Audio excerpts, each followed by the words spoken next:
Assalamualaikum warahmatullahi wabarakatuh. Perkenalkan, nama saya Firmansyah. Saya dari jurusan Hukum Pidana Islam. Dan saya akan menyelesaikan tugas final filsafat hukum Islam.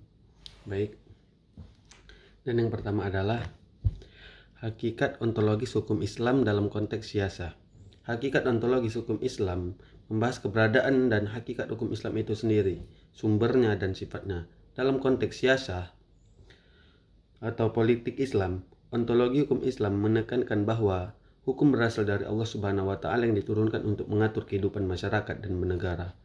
Dan contohnya, penerapan prinsip keadilan dalam pengelolaan negara oleh khalifah.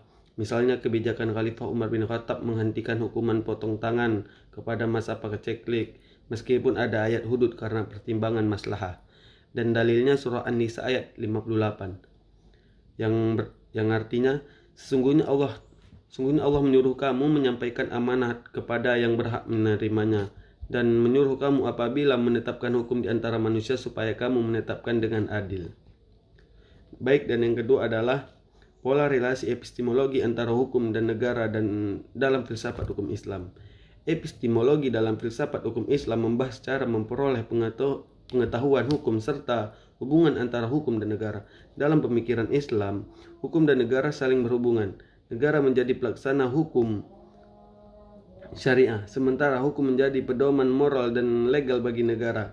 Contoh seperti pengaturan zakat oleh negara. Hukum Islam menetapkan kewajiban zakat, sedangkan negara mengelolanya untuk kemaslahatan rakyat.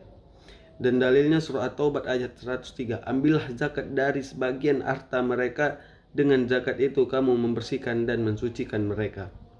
Dan yang ketiga itu adalah hubungan fikih dengan adat dan nilai yang didapat dalam aturan negara. Fikih adalah hasil ijtihad ulama terhadap dalil syar'i, sedangkan adat adalah kebiasaan masyarakat yang tidak bertentangan dengan syariah. Dalam filsafat hukum Islam, hukum dapat mengakomodasikan adat selama tidak melanggar prinsip syariah, al-'ada al-muhakkamah. Nilai yang didapat terciptanya hukum yang relevan dengan kondisi sosial budaya, memudahkan penerimaan masyarakat dan menjaga harmoni. Contoh dalam negara adalah peraturan pernikahan adat yang diakui negara selama sesuai syariah. Dan yang keempat adalah konsep integrasi tujuan hukum dan tujuan negara dalam filsafat hukum Islam.